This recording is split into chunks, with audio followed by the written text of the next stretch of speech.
салом бинандагони азиз, нашри ҷамъбастии барномаи иттилоотии навид аст. Мустақиман манзури шумо. Дар студия Ҳабибаи Комил ва сурдатарҷумон Авранг Қамаров. Президенти Федератсияи футболи Тоҷикистон, Президенти Ассоатсияи футболи Осиёи Марказӣ КАФА, Раиси Маҷлиси Миллии Маҷлиси Олии Ҷумҳурии Тоҷикистон, Раиси шаҳри Душанбе муҳтарам Рустами Эмомалӣ бо сафари кори ба шаҳри Нью-Йорки Иёлоти Муттаҳидаи Амрико сафар намуданд. Зимни сафар муҳтарам Рустами Эмомалӣ дар таҷлили Рӯзи ҷаҳонии футбол ки дар Маҷмаи умумии Созмони Милали Муттаҳид баргузор мегардад, иштирок менамоянд. Ёдовар мешавем ки маҳз бо пешниҳоди Президенти Федератсияи футболи Тоҷикистон ва Ассоатсияи футболи Осиёи Марказӣ муҳтарам Рустами Эмомалӣ 7 майи соли 2024 Маҷмаи умумии Созмони Милали Муттаҳид бо қадномаи махсус 25 майро Рӯзи ҷаҳонии футбол эълон намуд.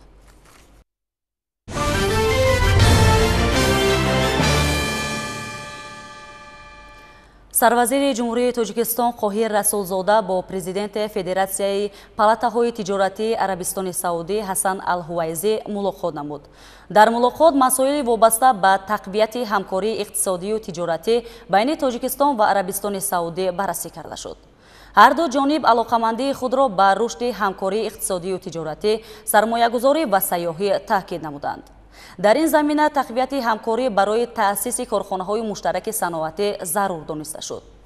инчунин оид ба татбиқи лоиҳаҳои муштарак дар соҳаи коркарди маҳсулоти кишоварзӣ бахусус меваю сабзавот, асал, пахта ва содироти оби нӯшокӣ табодули афкор анҷом дода шуд.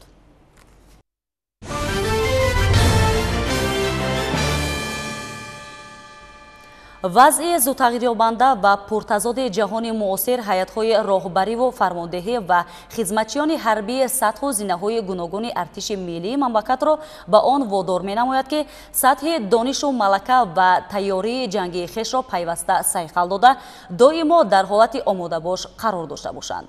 бо мақсади санҷиши омодабошии захираҳои сафарбарӣ ва баланд бардоштани сатҳи донишу малакаи онҳо дар самти ҳифзи марзу бумии кишвар 2 ҳафта мешавад ки дар шаҳру ноҳияҳои вилояти Хатлон санҷиши омодабошии захираҳои сафарбарӣ, қувва ва воситаҳои мудофиаи ҳудудӣ бо ҷалби шаҳрвандони дар эҳтиёт қарор дошта идома дорад. гузориши навбатӣ аз шаҳри Ливакан таҳия шудааст.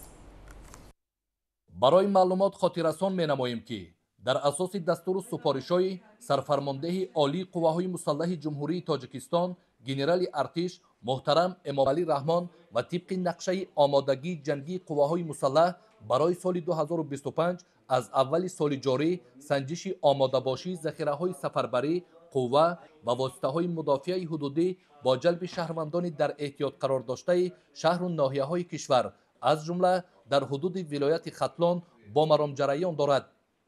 дар идомаи ҷамъомаду машғулиятҳои таълимии навбатӣ сокинони шарафманду сарбаланди шаҳри Леваканти вилояти Хатлон бо омодагии ҳамаҷониба, эҳсоси волои ватандӯстона, ғуруру ифтихори миллӣ ва нишон додани садоқат ба халқу ватан ҷалб карда шуданд.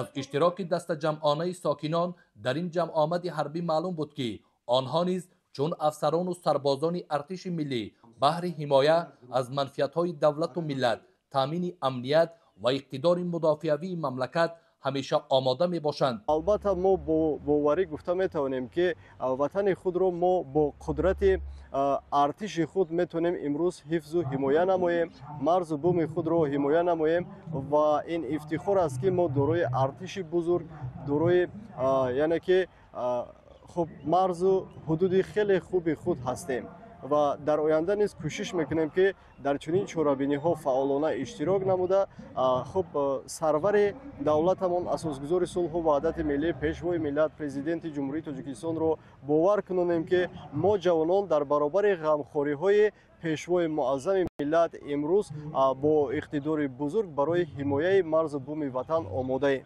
тибқи нишондодҳои санҷишӣ инчунин вобаста ба теъдоди иштирокчиону ҷалби техникаҳои хоҷагии халқ ва дигар қувваву воситаҳои минтақаи мудофиаи ҳудудӣ, масъулини ситоди генералии қувваҳои мусаллаҳ ва раёсатҳои дахлдори ин niҳоди қудратии кишвар сатҳи баргузории ҷамъомадро баланд арзёбӣ намуда ба иштирокчиён ҷиҳати дарки муҳимияти вазифа ва ӯҳдадориҳои масъулиятноки шаҳрвандӣ сипосгузорӣ карданд.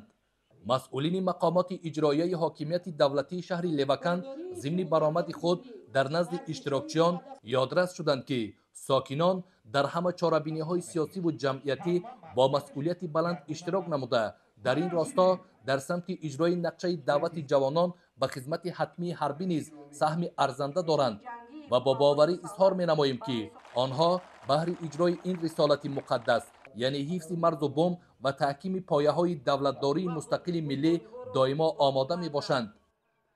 ман фикр мекунам, ки ҳифзи ватан барои ҳар як шаҳрванди ҷумҳурии Тоҷикистон як ифтихор аст. мо ҳам имрӯз хеле ки дида истода чорабинӣ мудофиаи ҳудудӣ дар шаҳри мо рафта истодааст, ки барои дар оянда барои ҳифзи марзу буми ватанамон сол ҳамеша тайёр бошем. ва ман ҳамчун як шаҳрванди ҷумҳурии Тоҷикистон барои ҳифзи ватанам ҳамеша тайёр ҳастам. барои нишон додани масъулияти баланд дар иҷрои вазифаҳои зикр гардида, иштирок дар чорабиниву ҷамъомадҳои таълимии мудофиаи ҳудудӣ ва тарбияи дурусти ҷавонон як қатор шаҳрвандони эҳтиётӣ бо рутбаҳои афсарӣ ва падару модарони сарбозон бошанд, бо сипосномаи вазорати мудофиа қадрдонӣ гардиданд. яке аз ин нафарони қадрдонӣ кардашуда модари ду писар, ду сарбози ватан Малоҳат Афғонова мебошад, ки фарзандонаш дар хизмати ҳарбӣ қарор доранд ва яке дар қушунҳои хушкигарди қувваҳои мусаллаҳи кишвар ва дигаре дар қушунҳои дохилии вазорати корҳои дохилӣ ба ҳайси сарбоз хизмат менамоянд. ифтихормандиву сарбаландии модар аз номи неку ҷасорати ҷавонмардонаи ҷигарбандонаш аст, ки баҳри ҳимояи модар ва ватани маҳбуби хиш ҳарду паҳлӯи ҳам дар сафи мардони муҳофизи ватан қарор доранд. ман модари Фатоҳ соҳибназар ва Фатоҳ Борисҷон, ки имрӯз дар хизмати модар ватанан, аз фарзандони худ ифтихор мекунам. ман ҳамчун модар ифтихормандам, ки аз тарафи вазорати мудофиа ба мо сипоснома тақдим кардам. ҳар як фарзанд бояд ба ватан модари худ содиқона хизмат кунад. ҳамчунин бо ҳамин тартиб ва тибқи нақшаи тасдиқгардида дар назар аст, ки ҳафтаи равон ҳолати омодагии ҳайати шахсии захираҳои сафарбарӣ, қувва ва воситаҳои мудофиаи ҳудудии ноҳияҳои Абдурахмони Ҷомӣ, Хуросон, Ёвон ва шаҳри Норак низ мавриди санҷиш қарор дода шавад.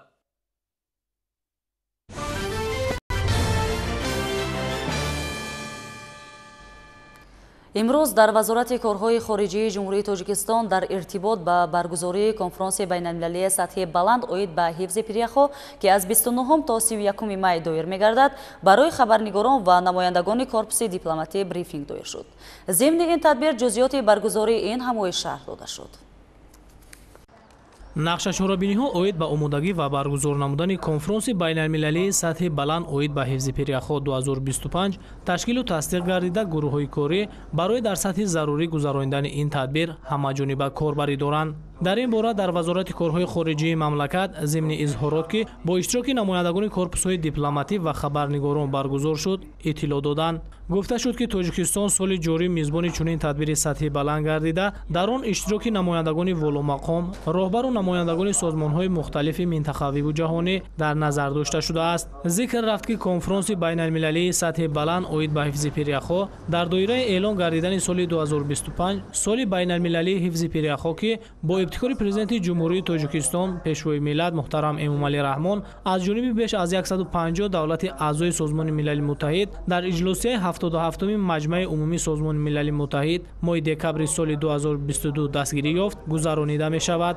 ҳадафи баргузории конфронси байналмилалии сатҳи баланд оид ба ҳифзи пиряхоро дар шаҳри Душанбе масъулин дар баландбардоштани сатҳи огоҳии ҷомеаи ҷаҳонӣ аз аҳамияти пиряхо ва пешгирии обшавии босуръати он, пешбурди талошҳои глобалӣ барои рафъи обшавӣ ва таъсири густурдаи он тавассути амалиёти муштарак ва навовариҳои илмӣ нек маънидод карданд. дар брифинг гуфта шуд, ки то имрӯз тақрибан 1700 нафар сиёсатмадорон, коршиносон ва олимон барои иштирок дар конфронси байналмилалии сатҳи баланд оид ба ҳифзи пиряхо, ки 29-31 май дар Душанбе баргузор мешавад, номнавис шудаанд. дар ин конфронс 55 кишвари аъзои Созмони Милали Муттаҳид, 48 созмон аз ҷумла як сарвазир, 5 муовини президент, 5 муовини дабири мудири кулли созмони милали муттаҳид 11 вазир ва дигарон иштироки худро тасдиқ намуданд. дар доираи баргузории нахустин конфронси сатҳи баланд оид ба ҳифзи пиряхҳо нишастҳои мавзӯӣ, форумҳо ва чорабиниҳои канорию фарҳангӣ гузаронида мешавад, ки барои баргузории ҷаласаҳои алоҳида,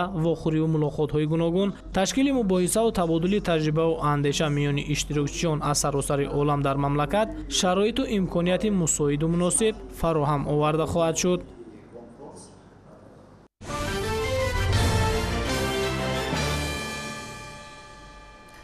имрӯз дар шаҳри душанбе таҳти раёсати муовини раиси маҷлиси намояндагони маҷлиси олии ҷумҳурии тоҷикистон Мавсума Муинӣ дар мавзӯи нақши занони маҷлиси намояндагони маҷлиси олии ҷумҳурии тоҷикистон дар ҳаёти сиёсӣ ва ҷамъияти кишвар мези мудаввар баргузор гардид. Тафсилот дар ин хусус. занон дар ҷомеа на танҳо ҳамчун модар ва тарбияткунандаи фарзанд, балки ҳамчун афроди фаъолу пешбаранда дар ҳаёти сиёсии кишвар ширкат меварзанд. имрӯзҳо занони тоҷик дар баробари иҷрои рисолати модари худ дар мансабҳои олии роҳбарикунанда кору фаъолият дошта, бо меҳнати созандаи худ баҳри рушди сиёсати пешгирифтаи давлату ҳукумат самгузорӣ намуда истоданд. ин нукта дар чорабиние ки зери номи нақши занони маҷлиси намояндагони маҷлиси олии ҷумҳурии тоҷикистон дар ҳаёти сиёсӣ ва ҷамъиятии кишвар баргузор гардид таъкид шуд. қайд гардид ки дар замони соҳиби истиқлолӣ бо таваҷҷӯҳ ба сиёсати гендерии ҳукумати ҷумҳурии тоҷикистон ва қабулу дар амал татбиқ кардани санадҳои меъёрии ҳуқуқӣ мақоми зан дар ҷомеа боло гардидааст. қонуни ҷумҳурии тоҷикистон дар бораи кафолатҳои давлатии баробарҳуқуқии мардону занон ва имкониятҳои баробарии амалигардонии онҳо ва ҳамчунин як қатор барномаву стратегияҳо ба монанди барномаи давлатии дастгирӣ ва тайёр намудани кадрҳои роҳбарикунанда аз ҳисоби занон ва духтарони лаёқатманд, стратегияи миллии фаъолгардонии нақши занон дар ҷумҳурии тоҷикистон, ҷудо намудани квотаҳо барои духтарони ноҳияҳои дурдаст аз ҷумлаи санадҳоянд, ки ба фаъолияти занон дар ҳаёти сиёсӣ ва иҷтимоӣ таъсири калон расониданд.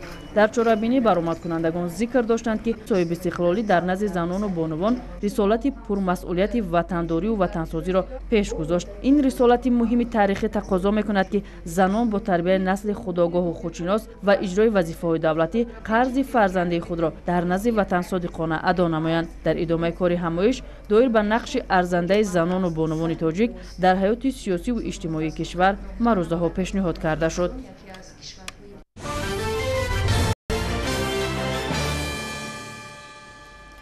дар ҷаласаи васеи ғайринавбатӣ шӯрои олимони донишгоҳи миллии тоҷикистон, ки бо иштироки муовини сарвазири ҷумҳурии тоҷикистон Дилрабо Мансурӣ ва дигар намояндагони сохторҳои дахлдори ҷумҳурӣ баргузор гардид, ректори донишгоҳи давлатии Самарқанд ба номи Шароф Рашидов, доктори илмҳои техникӣ профессор Рустам Холмуродов бо унвони ифтихори доктори фахрии донишгоҳи миллии тоҷикистон сарфароз гардонида шуд.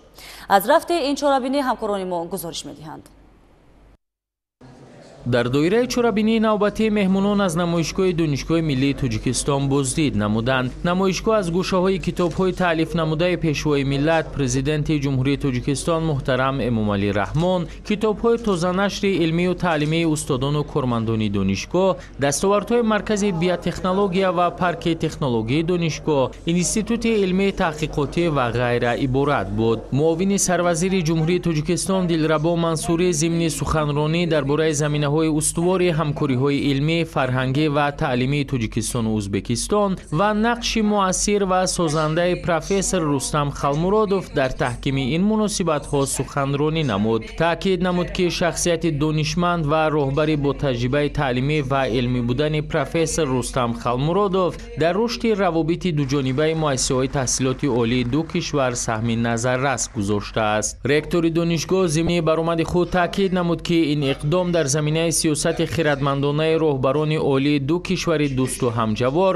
муҳтарам Эмомалӣ Раҳмон, президенти ҷумҳурии тоҷикистон ва муҳтарам Шавкат Мирзиёев, президенти ҷумҳурии Ӯзбекистон амалӣ мегардад, ки дар таҳкими муносибатҳои неки ҳамкорӣ таърихан устувор ва дар замони муосир рӯ ба густариш нақши калидӣ доранд. ширкатдорони дигари ҳамоиш зимни чорабинӣ доир ба кору фаъолияти илмиву роҳбарии меҳмони чорабинӣ андешаронӣ намуданд. ҳамин тавр дипломи дипломи доктори фахрӣ ба профессор Рустам Халмуродов супорида шуд. Номбурда дар суханронии ҷавобии хеш ба изҳори сипос таъкид намуд ки сарфароз гардидан ба унвони ифтихории доктори фахрии Донишгоҳи Миллии Тоҷикистон барои ӯ пеш аз ҳама эҳтиром ва арҷгузорӣ ба арзишҳои баланди илм, маориф ва таълиму тарбия мебошад. ӯ миннатдории самимии худро ба роҳбарият ва ҳайати бисёр ҳазорнафараи устодону донишҷӯёни Донишгоҳи Миллӣ барои чунин қадршиносӣ ва истиқболи гарму самимӣ иброз дошт. ҷаласаи васеъи шӯрои олимони донишгоҳ бо барномаи рангини фарҳангии ансамбли халқи Наврӯзи донишгоҳ ҷамъбаст гардид. дар идомаи ин сафар меҳмонон аз осорхонаи пешвои миллат ки дар бинои факултетҳои иқтисодии донишгоҳ сохта шудааст боздид намуданд. ёдрас мешавем ки ин рӯйдод як қадами муҳим дар роҳи таҳкими ҳамкориҳои илмӣ, фарҳангӣ ва маърифатии Тоҷикистону Узбекистон арзёбӣ гардид.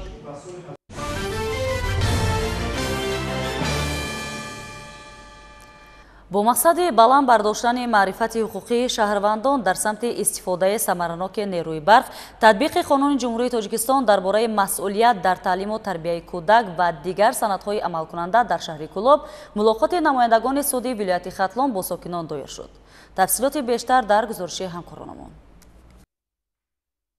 афзоиши талафоти нерӯи барқ, ғайримақсаднок истифода бурдани он бе иҷозат ва ғайриқонунӣ пайваст гардидан ба шабакаҳои барқӣ, беҳисобкунаки барқӣ истифода бурдани қувваи барқ ва дигар омилҳои манфӣ зарурат ба миён овард, ки дар Кодекси ҷиноятӣ ва Кодекси ҳуқуқвайронкунии маъмурии Ҷумҳурии Тоҷикистон тағйирот ворид карда шуда, ҷавобгариро дар ин самт пурзур намоянд. бо мақсади шарҳу тавзеҳи тағйирот ба қонунҳо ва баланд бардоштани маърифати истифодабарии барқ, кормандони суди вилояти Хатлон дар ҷамоати деҳоти Кӯлоби шаҳри Кӯлоб вохӯриеро бо сокинон доир намуданд. дар вохӯрӣ иброз гардид, ки сарфакорӣ мавзӯи хеле фаррох буда, дар тамоми соҳаҳои иқтисодиёти мамлакат ва рӯзгори мардум аҳамияти калон дорад. бояд аҳли ҷомеа дар самти истифодаи нерӯи барқ маърифати сарфакориро аз худ намуда, ба исрофи беҳудаи ҳар киловатт-соат нерӯи барқ роҳ надиҳад. имрӯз мо гуфта наметавонем, ки мо аз ин ё қонун қабли ин ё қонун дарак надорем.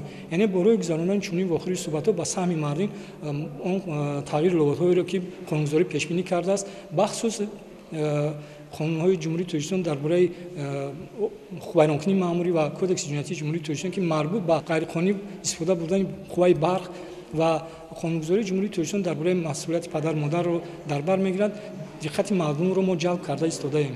ҳамзамон дар вохӯрӣ вобаста ба Қонуни Ҷумҳурии Тоҷикистон дар бораи масъулият дар таълиму тарбияи кӯдак ибрози андеша карда шуд. аз волидайн даъват намуданд, ки фарзандони худ беназорат нагузошта ҷиҳати саводнокиашон аз ҳама имкониятҳои фароҳам овардаи ҳукумати мамлакат ба таври васеъ истифода баранд. иттилоъ дода шуд, ки ҳамин гуна вохӯриҳо дар дигар шаҳру ноҳияҳо ва ҷамоатҳои деҳот баргузор карда мешавад.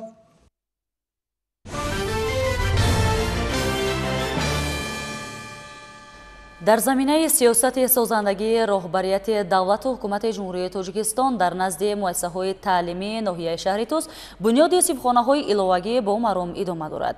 ин иқдом бо ибтикори мақомоти иҷроияи ҳокимияти давлатӣ, кумитаҳои падару модарон ва сокинону соҳибкорон амалӣ карда мешавад. тафсилот дар ин хусус.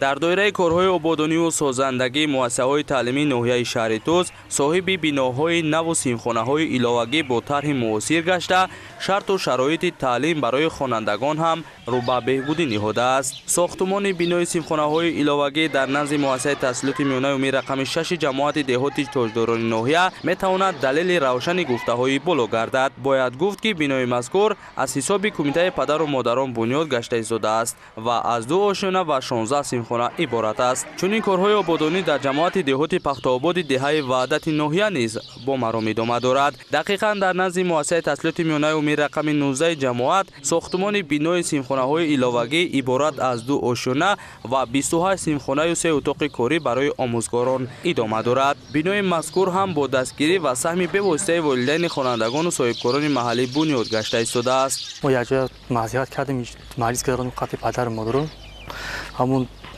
ва интихоб кардем як чертёжа проекта, ҳамун мисол мо дар сол ба сол вай зиёд шудестан талабот муассисаи пешнемо хеле кунанд ва ишан гузаштаи ҳамин мухлат шам ростия барои ҳамин муассисаи нав сохта сохтем, ки барои ҳамин насли наваси оянда да аз ҷониби ҳамин худи мардум диҳаи хидматдиҳаи ваҳдат кумитаи падару модарон баъд соҳибкорҳо ҳастанд, همشون دستگیر کرده ایستادن. این داشونه میشه یک ماشینش خری بوش تگن نصیب یک این بودی سر میشه این ماشین.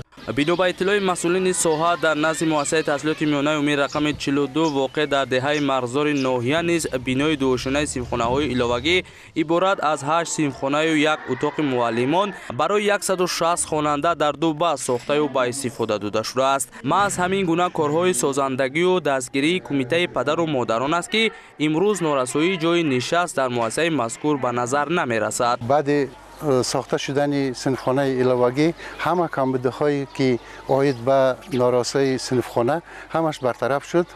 چنانه که مسئولین میگویند روند کارهای آبادانی و سازندگی مشکل خوانندگان را یک پی هم برطرف نموده شرایط علم‌آموزی را بهتر میگرداند. محض با شرافت صاحب استقلالی کشور خوانندگان مؤسسه‌های تعلیمی رقم 14 ناحیه صاحب صنفخانه‌های نو با شرط و شرایط بهتر گردیدند. در جماعت دهات تاجداران دهه یعقوب کریموف امروز برای 1200 نفر خواننده 16 صنفخانه خب ساختمانش ادامه دارد که بخشیده به جشن 35 سالگی استقلالیت جمهوری تاجیکستان آن را به استفاده می‌دهد. ساختن چنین صنفخانه ها امروز شرایط فراهم می‌آورد که خوانندگان مؤسسه های ناحیه برای باز هم شوق و رغبتشان زیاد گردد و در المپیادا و آزمون ها اشتراک نموده سزاوار جایگاه نمونوی گردد. بنیاد کودکستان در نزد مؤسسه تحصیلات میانه عمومی رقم 14 ناحیه از زمره انشاءات دیگر است که بخشیده به جشن 35 سالگی استقلالیت دولتی طبق نقشه ادامه دارد. ساختمان این باغچه کودکانه از حساب صاحبکاران محلی و پدر و مادران دستگیری یافته برای 80 نفر تربیت گیرنده پیش بینی شده است. باغچه مذکور از 3 صنفخانه مشغولیت کودکانه و 2 اتاق کاری مربیه‌ها و آشخانه و جای خواب کودکان عبارت است. در ناحیه وسطی نیز در سمت بنیاد انشاءات ساحه معارف و انفراستراکچور محل کارهای آبادانی و سازندگی وسعت تازه پیدا کرده است. تدبیرهای سازندگی در اینجا هم در دایره نقشه‌چاره‌بینی‌های جشنی به استقبال 35 سالگی استقلالیت دولتی جمهوری تاجیکستان تحریزی گردیده است. میگوید همکار ما در منطقه خوجا نظریف.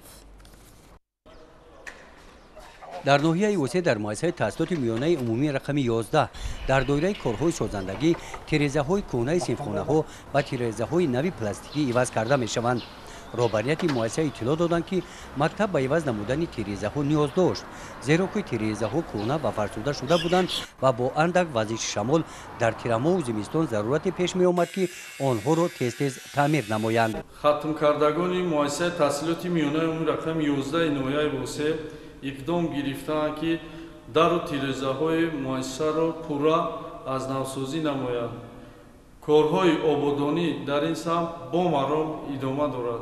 باعث خرسندی خوانندگان و ساکنان دهه توگرک است که با پیشنهاد مقامات اجرایی حاکمیت دولتی ناحیه و دستگیری حکومت جمهوری نزد این مکتب این بنای نوی تعلیمی دوشانه عبارت از 12 صنفخانه مورد استفاده قرار داده شد. نسل نورس آینده جامعه است. هر یک دستاوردی که طالب علمان از آزمون‌های سطح جمهوریوی می‌آورند از این ما والدین افتخار می‌کنیم و ما همیشه آماده هستیم در پهلوی آموزگاران باشیم. در دایره کارهای سازندگی با مقصد دستگیری مؤسسه‌های تعلیمی مثل دهه توگرک ساکنان دهه پختکور در دهات به نام خدای رجبوف برای تامین بخطری رفت و آمد کودکان به مکتب در شفت شاهراه و ساختمان راه پیاده‌گر شروع کردند. تا این وقت راه پیاده‌گر تا مکتب نبود و کودکان توسط راه نقلیات ماشینگر تا مکتب می‌رفتند و از این والدان و خوانندگان دائما در خواطر بودند. قریب 30 سال بود دهه ما با مکتب پیاده راه نداشت. حاضر ما 1.5 کیلومتر راه را با حشر دست جمعانه هر روز با گروه‌های همشهریایی که داریم اومده در همینجا چی میکنیم محنت کردم و همین راه را آباد کرده شدم. همین مبلغ دست جمعانه بود. اقدام‌های سازنده طریق حشر در ماه می در خطر ساکنان دهه توگرک و دهه پختکور همچنین در دهه جاوریز دهاتی به نام عبد عوض به قید گرفته شد. در این دهه با جلب جوانان و دیگر ساکنان دهه با مقصد در حالت خوب نگاه داشتن وضع اپیدمیولوژی جویبارها از پرتاب‌ها تازه کرده شدند. وطن هم ده هم عبود کردیم، همین ده هم با هم عبودی وطن است. یک گوشه وطن است البته. مقصد یگانه همین عبود کردن وطن، همین مصلحت های پیشوای ملت که انا اتفاق باشین دههای ختون عبود کنین با امید یکم کس دیگه نشوین همین روحیه خطی مپایوسته برآمده مهنت میکنن جوانای همین دهها. با دستگیری شخصان سخاوتمند دهها مثل این پایگاه یکچند پایگاه‌های آبکشی ساخته شده توسط جویبارها آب پالازی جاری گردیدند که این از یک طرف قطعه‌های زمین‌های نزد همدیگی را با آب پالازی تامین نموده، از دیگر جانب در هوای گرمی فصل گرما محیط زیست محل را تازه و سلخین نگاه می‌دارد. طبق نقشه کمیته محل آنها مقصد دارند که در آینده در ساختمان انشاءات نو بنیاد مکتب زمانوی در دهه جوریز سهمی ارزنده گذارند. گزارش خوجا نظریف خدای نظر ظهوروف از ناحیه واسه برای برنامه اطلاعاتی نوید.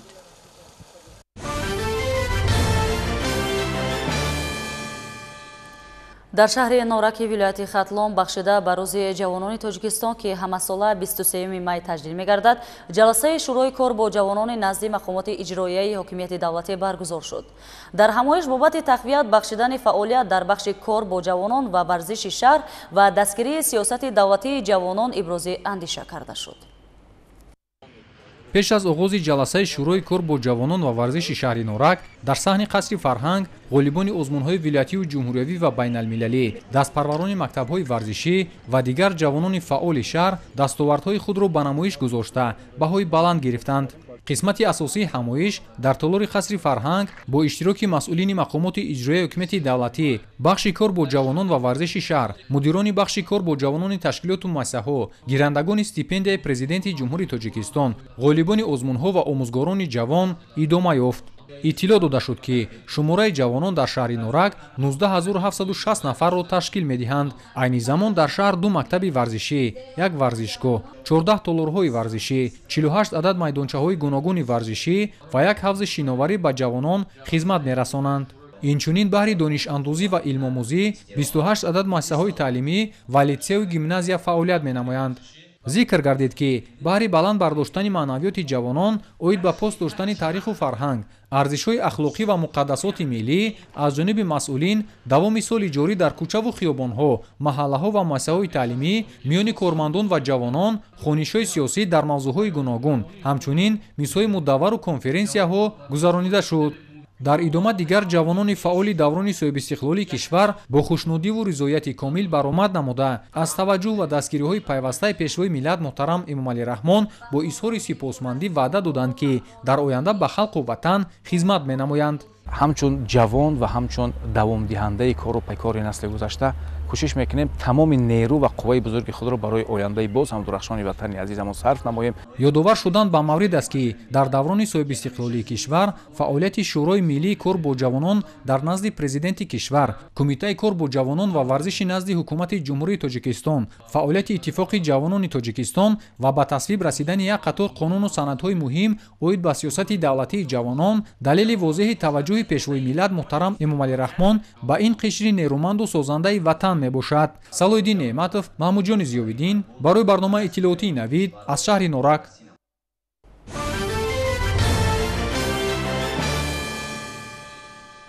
дар донишгоҳи давлатии омӯзгории Тоҷикистон ва номи Садриддин Айнӣ бо иштироки омӯзгорону донишҷӯён маросими ҷоизаспории озмуни ҷумҳуриявии дизайнер ва барномасози беҳтарин баргузор гардид.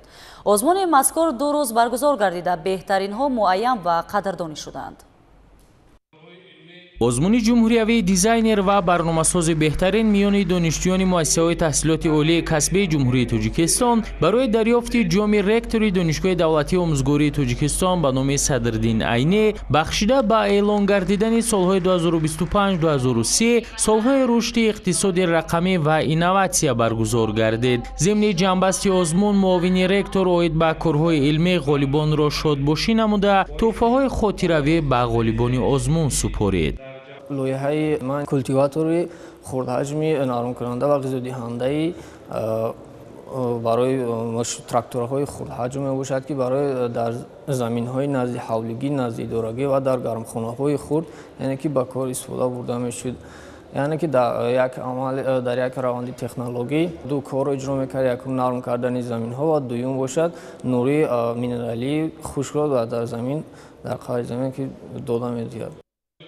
бояд гуфт ки озмуни мазкур бо иштироки 60 нафар донишҷӯёни муассисаҳои таҳсилоти олии касбии ҷумҳурии Тоҷикистон аз рӯи 4 номинатсия барномасозӣ бо татбиқи забонҳои муосири барномасозӣ, рақамикунонӣ ва иқтисодиёти рақамӣ, дизайнер ва сомонасозӣ бо татбиқи технологияи муосир, ихтироот ва навоварӣ дар ин самт бо нишон додани лоиҳаи таъминоти барномавии компютерӣ баргузор гардид. Дар Фарҷом 13 нафар донишҷӯ соҳиби ҷойҳои якум, дуюм ва сеюм гардида, довталабони озмун корҳои омӯзишию эҷодии худро дар барномаҳои компютерӣ нишон дода супоришҳои аъзоёни комиссияро дар барномаҳои компютерӣ иҷро намуданд. Я заняла 2-е место в номинации «Дизайн и создание сайтов». Я представляю Российский таджикский славянский университет. Конкурс мне очень понравился, потому что были интересные темы.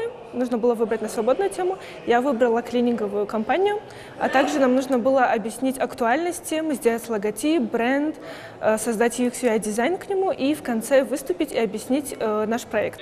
ҳамин тариқ ҷоми ректор диплом ва маблағи пулӣ барои ҷойи якум 2000 сомонӣ, ҷойи дуюм 1500 сомонӣ ва ҷойи сеюм 1000 сомонӣ тақдим карда шуд. инчунин барои ҷойҳои ифтихорӣ ифтихорномаи донишгоҳ супорида шуд.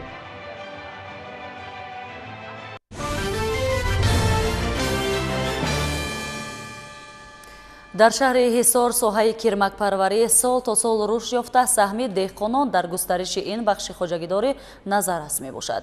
аҳли заҳмат бо истифода аз таҷрибаи анъанавӣ ва имкониятҳои мавҷуда ҷиҳати рушди ин соҳа ва афзоиши истеҳсоли пилла тадбирҳои заруриро амалӣ карда, дар пешбурди иқтисодиёт ва таҳкими иқтидори содиротии кишвар саҳми арзанда мегузоранд.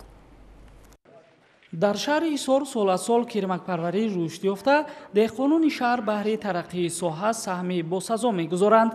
тавре масъулини ҷамъияти саҳомии кушодаи пиллаи тоҷик иттилоъ доданд, кирмакпарварони шаҳри ҳисор имсол кӯшиш карданд нақшаи супоридани ашёи хомро бар зиёд иҷро намоянд. имсол баҳри парвариш ва нигоҳбини кирмак 450 қутиб ба 6 ҷамоату 5 хоҷагӣ тақсим карда шуд ки дар натиҷа зиёда аз 2000 килограмм пиллаи нави омехта ҷамъ гардид. ин шумора нисбат ба ҳамин давраи соли гузашта 800 килограмм зиёд мебошад. дар соли ҷорӣ мо аз ҷамъияти саҳомии кушодаи пиллаи тоҷик 450 қути тухми кирмак ворид намуда ба 11 хоҷагии ҷамоати пиллапарвар тақсим намуда имрӯз дар ҷамъоварии пилла қарор дорем ки аз ҳисоби хоҷагии абдурауф юсупов ва ҷамоат деҳоти ориён ва ҷамоат деҳоти мирзо тирсизода қабули пилларо оғоз намудем. назар ба солҳои пешин гирифтани тухми кирмак аз ҳисоби пиллапарварон талабот зиёд аст ва нисбати солҳои пешина сифати пилла ва ҷамъоварии пилла ҳам хуб мебошад. дар ҷамъоварии ашёи хом саҳми ҷамоатҳои деҳоти мирзо турсунзода, ориён ва хоҷагӣ абдурауф юсупов назаррас буда, онҳо аз ҳар як қутӣ 50 то 60 килограмми пилла ба даст оварданд. дар ҳудуди шаҳр 5 хоҷагии калонтарин ва 192 нафар пиллапарварони таҷрибадор аз давраи зинда кардан дар худи хоҷагиҳо ва ҷойҳои махсуси назди манзилҳои истиқоматӣ корҳоро ба роҳ мондаанд. яке аз омилҳои фаровонҳосили пилла ин таъмин будан бо барги тут мебошад. аз рӯи маълумоти раёсати кишоварзии шаҳри ҳисор, дар ҳудуди шаҳр зиёда аз 96860 бех ниҳолҳои қатори тут ва дар 157 гектар майдони тут мавҷуданд ки барои таъминот ва парвариши кирмак басанда мебошанд. ба гуфтаи масъулин, айни ҳол 450 қутии кирмак дар давраи пиллапечӣ қарор доранд. ҷамъоварии маҳсули заҳмат аз 20 май оғоз ёфта, пиллапарварон азм доранд нақшаи пешбинишударо бо сифат иҷро намоянд.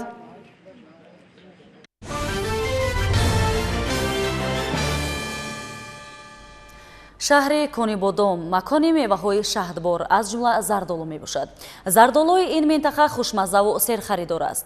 аз ҳамин хотир хоҷагидорон талош мекунанд ки ҳамасола майдони зардолузорро васеъ ва содироти онро ба хориҷи кишвар афзун намоянд. рафти ҷамъоварии зардолу дар хоҷагиҳои шаҳри Конибодомро ҳамкоронамон пайгирӣ кардаанд. сокинони шаҳру деҳоти Конибодом рӯзгори худро бе парваришу ғуничин ва бастубанди меваи зардолу тасаввур карда наметавонанд. зеро зардолу асоси даромади оила, тинҷии рӯзгор و برکت عمر انسان هاست. به شرافت استقلالیت دولتی جمهوری تاجیکستان پرورش باغات زردالو رو به رشد و نمو نهاده. میوه خشک و تری آن به کدام دولت گوشه دنیا پیشنهاد نگردد به زودی خریدار خود را پیدا میکند. الحال موسم گونوچین میوه پیشپزک زردالو آغاز گردیده. باغپروران نیت دارند زردالوهای تر و تازه و شهرریز کانی بادام را پیشکش شهروندان کشورمان و دولت‌های دور و نزدیک خارج گردانند. باغپروران در پرورش و استحصال میوه زردالو تجربه خوب داشته، اقلیم مساعد منطقه امکان می‌دهد که حاصل خوب رویانیده شود. خوشبختانه امسال حاصل زردالو خوب است و برای جمع آوری و صادرات محصولات از تمام امکانیت‌ها استفاده برده می شود. زیرا طلبات و میوه شهدبار کشور آفتابی این ماه در خارج خیلی زیاد است. علاقه باغپروران به صادرات زیاده از 250 تن میوه شهدبار توسط ماشین‌های کلانی بارکش و فدراسیون روسیه و قزاقستان در آبادی دسترخوان پرناز و نعمت کشورهای همسایه سهم می‌گذارند. محصول دسترنج دهقانان میوه‌های شهدبار وطن برای تامین بازار استعمالی و صادرات استفاده گردیده، درآمد از حساب فروش میوه‌جات برای بلند گردانیدن سطح نیک و احوالی مساعدت می‌نماید.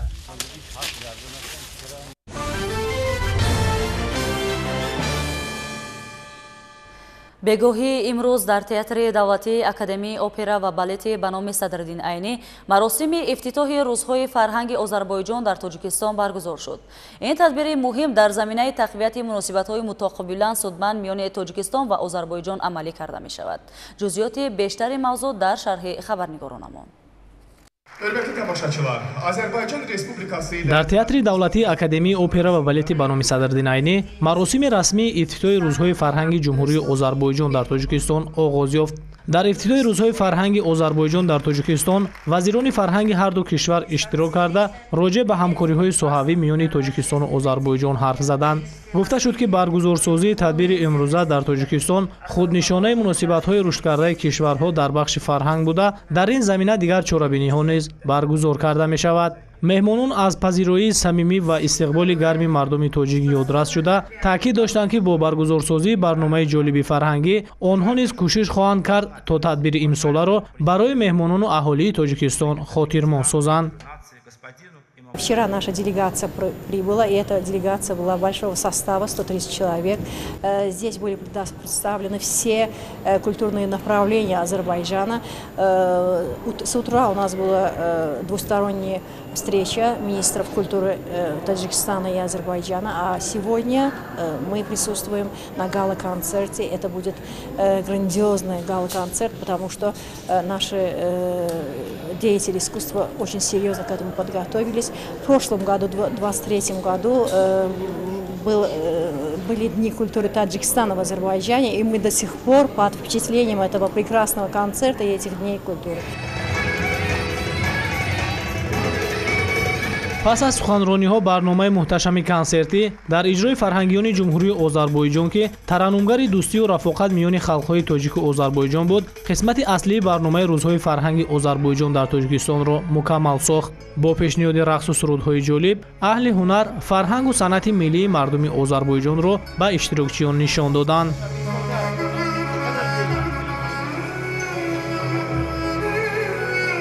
روزهای بعدی قرار است که هیئت هنرمندان و فرهنگیان آذربایجان از موضع‌های تاریخی گوشه‌های الهیده تاجیکستان دیدن کرده برنامه‌های هنری خود را منظور ساکنان کشور ما گردانند.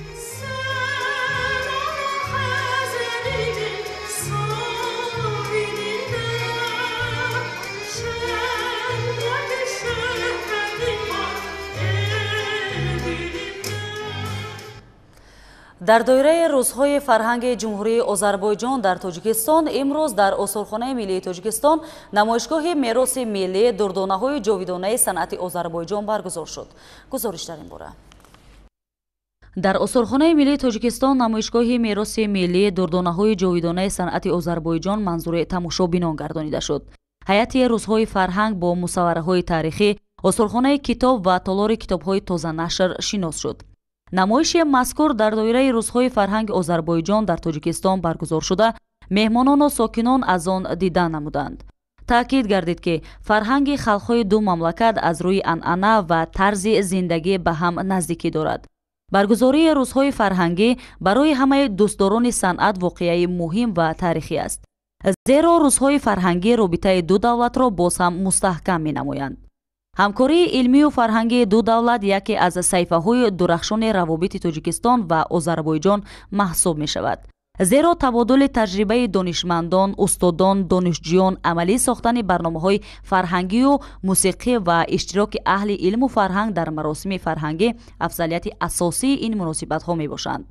қаробати жанрҳои мусиқии классикии шашмақоми тоҷикӣ ва мақоми озарӣ, инчунин ҳамнавоии фалаки тоҷикӣ ва ошиқи озарӣ заминаи хуб барои чунин ҳамкорӣ мебошад. баргузории ҳамоишҳои фарҳангӣ аз қабили рӯзҳо ва ҳафтаҳои фарҳангӣ, намоишгоҳҳо ва ҷашнвораҳои филм дар таҳкими равобити фарҳангӣ саҳми назаррас мегузоранд. дар назар аст ки 21 май ҳайати расмии рӯзҳои фарҳанги Озарбойҷон дар шаҳри Норак бо боғи анор ва нергоҳи барқи обии Норак, Осурхонаи миллии Тоҷикистон, Кохи Наврӯз ва Маҷмаъаи Истиқлоли шаҳри Душанбе шинос шавад. ёдовар мешавем ки аз 20 то 24 май соли 2024 дар шаҳрҳои Боку ва Ганҷаи Ҷумҳурии Озарбойҷон рӯзҳои фарҳанги Ҷумҳурии Тоҷикистон баргузор гардид. дар доираи он барномаи консертӣ, намоиши либосҳои миллӣ, ҳунарҳои мардумӣ, санъати тасвирӣ ва намоиши аксҳои манзараҳои зебои Тоҷикистон доир шуд.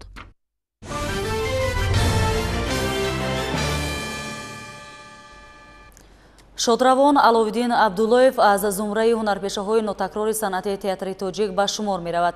ӯ бо истеъдоди беназир дар фурсати кӯтоҳи зиндагӣ аз худ нақши бузургу фаромӯшнопазир боқӣ монда, тавонист ки санъати театри тоҷикро дар арсаи олам муаррифӣ намояд. дар шаҳри Бохтар вобаста ба ҳаёт ва фаъолияти ин ҳунарманди шинохта маҳфили адабӣ доир шуд. ҳамкоронамон аз ҷараёни ин маҳфил гузориш омода намуданд. дар маҳфили фарҳангии ситораи беназири театри тоҷик Аловиддин Абдуллоев ки бо ибтикори кормандони театри вилояти мусиқӣ Масакаи ба номи Ато Муҳаммадҷонови шаҳри Бохтар рӯи кор омад, садҳо ҳунармандону ҳаводорони шӯхиҳои Аловиддин ҷамъ омаданд. дар ин рӯз устодону ҳамкасбон, адибону ҳунармандон ва мухлисону ҳаводорон баҳри поси хотири неки шодравон Аловиддин Абдуллоев ва нишони арҷгузорӣ ба хизматҳои шоёну ҳунари нотакрори ӯ яке пайи дигаре ба сухан баромада, аз ҳаёту фаъолияти пурмаҳсул ва саҳми калон гузоштани ӯ дар масири рушди соҳаи фарҳангу театр ва синамои тоҷик ба некӣ ёдовар гаштанд. ин гуна ҳунармандон садсолаҳо як маротиба дар рӯи саҳна ҷилванамоӣ мекунанд ва маҳз хизматҳои устод буд ки имрӯз шогирдони зиёде тарбия кардааст ва ҳунармандони зиёде пайравӣ аз ҳунару истеъдоди шодравон устоди зиндаёд Аловиддин Абдуллозода мекунанд. ҳунарпешаи халқии ҷумҳурии Тоҷикистон шодравон Аловиддин Абдуллозода дар ҳақиқат нобиғаи санъати театрӣ буданд, алалхусус дар жанри маҳзака. медонед, ман гумон мекунам ки Аловиддин ошиқ буданд, ошиқи ҳунар, ошиқи театр. мисраҳои ҳофиз ба ёд меояд ки ҳаргиз намирад он ки дилаш зинда шуд ба ишқ, ثبت است بر جریده عالم دوام ما. آه سوزت میرسد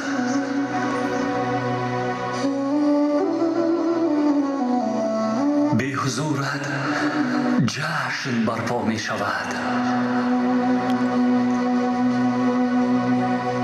صحنه با سوز آرام می شود. پس از سخنرانی هنرمندان تئاتر ولایت و آوازخوانان مشهور جمهوری، شعر و ترانه‌های پرمضمون که حیات و فعالیت این هنرمند شناخته را صفت میکرد، قرائت و زمزمه نمودند تا با این وسیله نام علوالدین عبداللهیف همچون یک هنرمند خلقی در خاطر هر یک شنونده نقش بسته و تا ابد زنده ماند.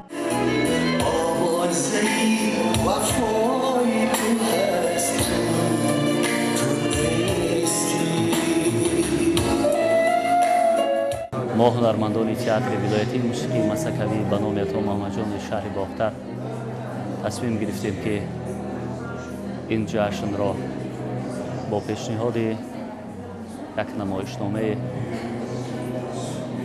با اشتراک تمام هواداران این نابغه صنعتی اصیل تاجیک استقبال گرفته باشیم، زیرا خدمت سازنده و ارزنده و شایسته ایشان در رشد و نموی صنعت تاجیک به نهایت نظررس است و ما شاگردان به خدمت‌های او توسط همین یادآوردن‌ها ارج می‌گذاریم.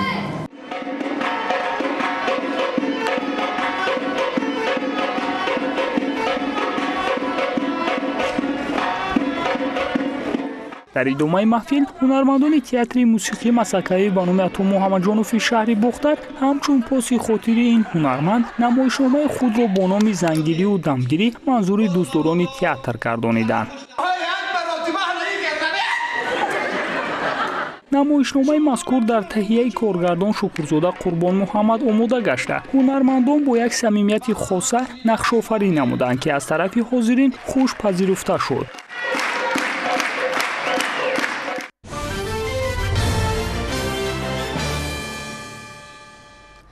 در خوجند دور شهری آزمون جمهوریوی تاجیکستان وطنی عزیز من دایر شد. این مرحله آزمون نسبت به سالهای قبلی در سطح بلندتر و با جلب بیشتری داوطلبان صورت گرفت. هیئت حکمان با خلاصه‌براری و هنر و مهارت شرکت کنندگان توانستند بهترین ها را به دور ولایت راه دهند. در تالار آرت گالری سامانیان شهر خوجند دور شهری آزمون جمهوریوی تاجیکستان وطنی عزیز من با موفقیت برگزار گردید. در آزمون 75 نفر هنرمند در سمت دیزاین و رسامی اشتراک نمودند که اثرهای گوناگون را پیشکش تماشابینان گردانیدند. در آزمون اشتراکچیان از شهر خوجند کارهای ایجادی خود را در شکل‌های مختلف نمایش دادند. اثرهای رسامی با موضوعهای وطندوستی، منظره‌های دیار و سیمای تاریخی تاجیکستان، هیکل‌هایی که ارزش‌های فرهنگی و تاریخی ملت را انعکاس می‌نمایند. لباس‌های ملی با نقش نگاری سنتی تاجیکی. اشتراکچیان در رقابت سالم مهارت ایجادی خود را نمایش داده هنری بلند ملی را ترنم کردند. هر یک اثر انعکاس کننده محبت به وطن و افتخار از فرهنگ غنی ملت تاجیک می باشد. موافق امر پرزیدنت جمهوری تاجیکستان در سال 2025 آزمون جمهوریوی تاجیکستان وطنی عزیز من با تغییرات ناگهانی نظررس برگزار می گردد. برای برگزاری آزمون در سال 2025 از حساب مبلغ‌های فوند ذخیروی پرزیدنت جمهوری تاجیکستان 7,680,000 سومانی جدا کرده شده است. این مبلغ برای تامین سطح بلند برگزاری آزمون و هوسمندگردانی اشتراکچیان روانه کرده می شود. من دوم بار است که در این آزمون جمهوریوی تاجیکستان وطنی عزیز من اشتراک کرده ایستاده‌ام و چنین لباس ملکه بهاری را که با نمینت مد و دیزاین است پیشنهاد نمودم و کوشش می نمایم که جاهای نمایان را سزاوار گردم. آزمون تاجیکستان وطنی عزیز من برای ترغیب ارزش‌های ملی، رشد هنرهای مردمی، آشکار نمودن استعدادهای نو و مستحکم نمودن حس وطندوستی بین نسل نورس اهمیت کلان دارد. با واسطه چنین چاره‌بینی‌ها جوانان ایجادکار امکان پیدا می‌کنند که مهارت و استعداد خود را نمایش دهند و در رشد فرهنگ ملی سهم ارزنده گذارند.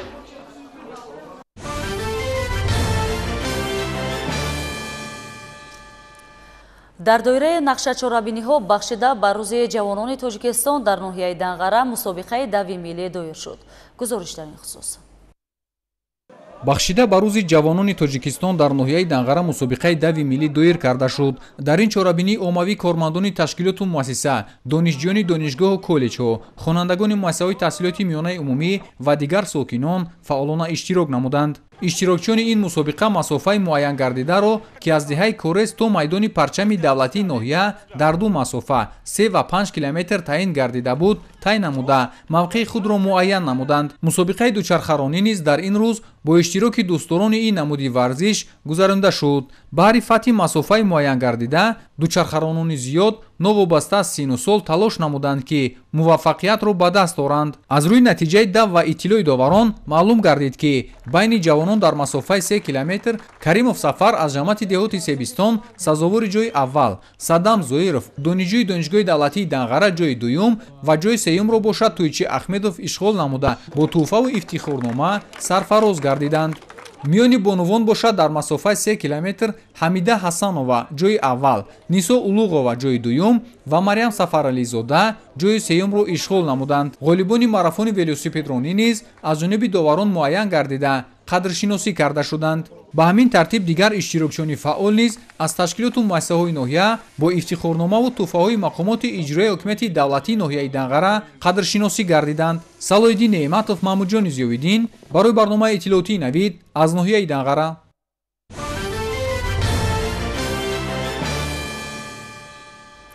با تشبث رهبریت فدراسیای مهاجرت‌های آمیخته جمهوری تاجیکستان در شهر دوشنبه مسابقه جمهوریوی از روی صنعت مهاجرت‌های آمیخته بین نورسان شهر و ناحیه‌های جمهوری اوید به صنعت مهاجرت‌های غیر کسبی برگزار گردید. در تدبیر مذکور 900 ورزشکار جوان و نورس از تمام منطقه‌های جمهوری اشتراک کردند. مسابقه جمهوریوی از روی صنعت مهاجرت‌های آمیخته بین نورسان شهر و ناحیه‌های جمهوری در مجمع ورزشی دانشگاه ملی تاجیکستان در سطح خیلی بلند صورت گرفت. این تالار ورزشی به خاطر گذراندن مسابقه مذکور خوب آماده گردیده با لوازماتی که برای انجام رقابت‌های این رشته ورزش لازم می‌آید مجهز گردانیده شد. فدراسیای صنعت مهاجرت‌های آمیخته غیر کسبی جمهوری تاجیکستان طی سال‌های اخیر به رشد این رشته ورزش اهمیت جدی داده چاره‌بینی‌های داخلی کشور را در سطح خیلی بلند دایر می‌نماید که برگزاری تدبیر نوبتی نیز شهادت این گفته‌هاست. بنا به اطلاع مسئولین هدف از افتتاح فدراسیای صنعت مهاجرت‌های آمیخته جمهوری تاجیکستان فراهم آوردن شرایط مساعد برای ورزشکاران جوان و نورس، کلانسالان و به این وسیله رشد تربیت جسمانی و تشکل طرز حیات سالم در جمهوری تاجیکستان میباشد. مقصد و هدف اساسی برگزاری مسابقه‌ها این بلند برداشتن فرهنگ صنعت مهاجرت‌های آمیخته، دریافت چهره‌های نو و اشتراک در مسابقه‌های بین‌المللی، بلند برداشتن پرچم دولتی میباشد. در مسابقه مذکور ورزشکاران نورس و جوان از 10 تا 17 ساله کشور اشتراک نموده دوام 3 روز برای به دست آوردن غالبیت قوه و مهارت خویش را سنجیدند. طور اطلاع داده شد مسابقه مذکور مرحله انتخابی بوده در رقابت‌های فینالی ورزشکارانی که زینه‌های بلند را صاحب می‌گردند قدردانی شده به چمپیونات جهان که ماه ایون در شهر ابودابی امارات متحده عرب برگزار می‌گردد سفربر کرده می‌شوند. صنعت مهاجرت‌های آمیخته این نمودی ورزش میباشد که قریب که همه نمودهای ورزشی مهاجرت‌ای را در بر می‌گیرد. گوشتین و باکس و گرپلینگ و جیوجیتسو و سامبو از همه نمودهای ورزش‌های مهاجرت‌ای میتوانند در نمودی ورزش صنعت مهاجرت‌های آمیخته برآمد کنند. نه تنها در تاجیکستان بلکه در تمام دنیا صنعت مهاجرت‌های آمیخته وقت‌های اخیر بسیار هم تیز رشد کرده ایستاده‌اند. فدراسیای صنعت مهاجرت‌های آمیخته غیر کسبی جمهوری تاجیکستان در طول فعالیت به پیشروی‌های خوب نائل گردیده همه‌ساله مسابقه‌های جمهوریوی را به مانند مسابقه جمهوریوی میان کلانسالان، مسابقه جمهوریوی میان نورسان و جوانان، مسابقه کشاد شهر دوشنبه، مسابقه کشاد ولایت ختلان، مسابقه کشاد ولایت سوخت و مسابقه‌های ولایتی را برگزار می‌نماید. طور اطلاع داده شد در همه مسابقه‌های داخلی فدراسیون نامیناسی‌های بهترین را در علاهیدگی بین جوانان و کلانسالان در سمت‌های زیرین پیشنهاد و قدردانی می‌نماید که اینها ورزشگری بهترین، ناکاوتی بهترین، سابمیشن بهترین و محاربه بهترین میباشند.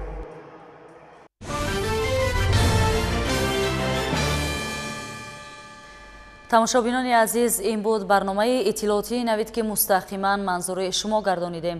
тансиятию хонаободии шумо орзуи ҳамешагии мост. хайр, то дидори оянда.